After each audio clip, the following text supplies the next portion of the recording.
Hey guys, I just wanted to talk to you a little bit about what you just got, the Slinky, and talk to you a little bit about our faith, um, and our flexibility and different things like that. And what I want you to do real quick is I want you to just imagine that you are this spring.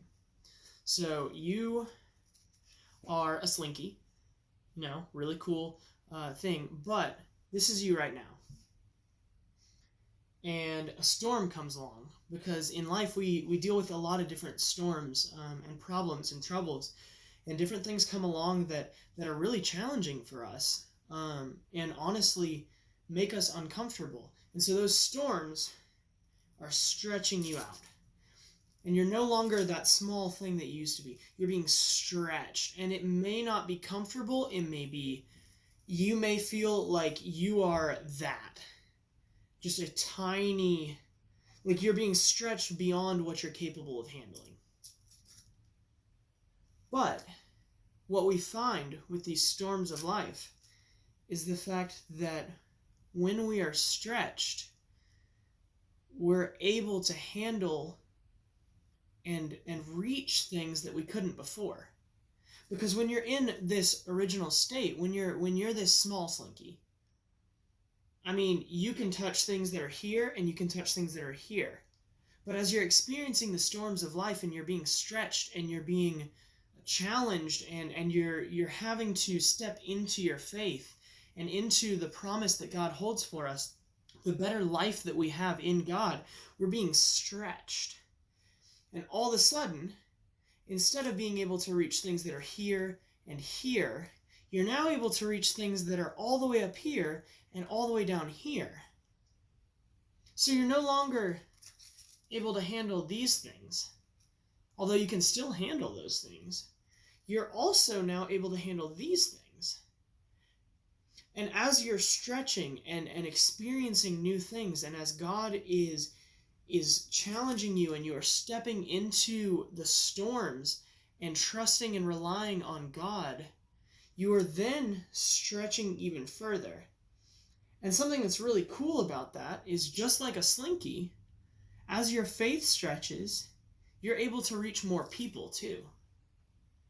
Because as you're experiencing the storms of life, and as you are being stretched like this Slinky, you're going to have an effect on other people. So when you see other people in the storm and they're right here and they're feeling like they just can't handle anymore, you can show them this. You can show them where God has gotten through, and that you are now able to handle all of these amazing things, all of these difficult, trying things, because you've been stretched. And the thing is, when you're here, when you are way out here, stretched just absolutely to the max, one small move affects the whole thing. And you're able to affect the people around you. And you're able to reach out to people who maybe are in a place where they're not comfortable and they're really struggling, but because you've been stretched, you have more experience and therefore are able to speak God's truth into people's lives. And so in this season, be like a Slinky. Don't be a ruler that you can't stretch at all, it just breaks. Be like a Slinky and allow yourself to be stretched during this time, and allow God to work. Because when you do, you're going to be there for the people that are around you, and you're going to be able to help them through their storms. But you're also going to grow your relationship with God, and you're going to be able to handle things better moving forward, because you've built this relationship with God. And so all I can say is, be like a Slinky.